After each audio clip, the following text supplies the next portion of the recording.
कमी झाले थोडे, हे यांच्यामुळेच. या कारखान्यापायी यांनी माझ्या केसांवर असा घाला टाकला.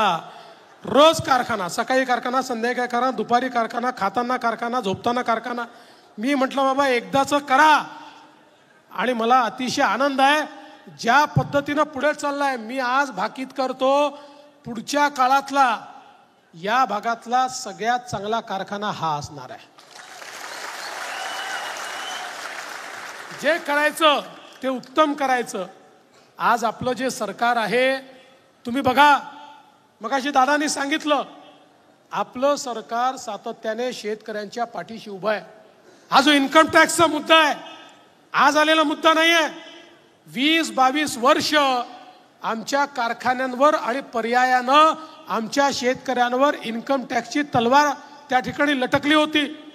कमीत कमी 6 वेळा माननीय पवार साहेब स्वतः डेलिगेशन घेऊन त्या ठिकाणी प्रणव मुखर्जी आणि मनमोहन सिंग साहेबांकडे गेले, पण ही तलवार निघू शकली नाही. आमचे अमित भाई शहा सहकारिता मंत्री झाले. आम्ही एक डेलिगेशन घेऊन गेलो आणि त्या ठिकाणी अमित भाईंनी सांगितलं काळजी करू नका. मोदीजींना भेटले आणि एका झटक्यात 10,000 कोटी रुपयाचा इन्कम टॅक्स शेतकऱ्यांचा माफ करून टाकला आणि नियमच तयार केला की कोणी जर शेतकऱ्यांना जास्त FRP दिली तर त्यांना इन्कम टॅक्स लागणार नाही.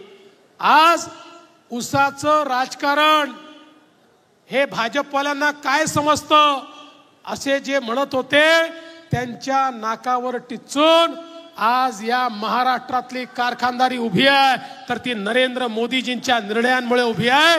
हे सांगताना मला अभिमान वाटतो.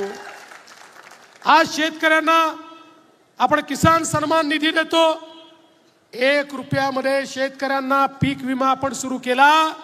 शेतकऱ्यांनी 1 रुपया भरला.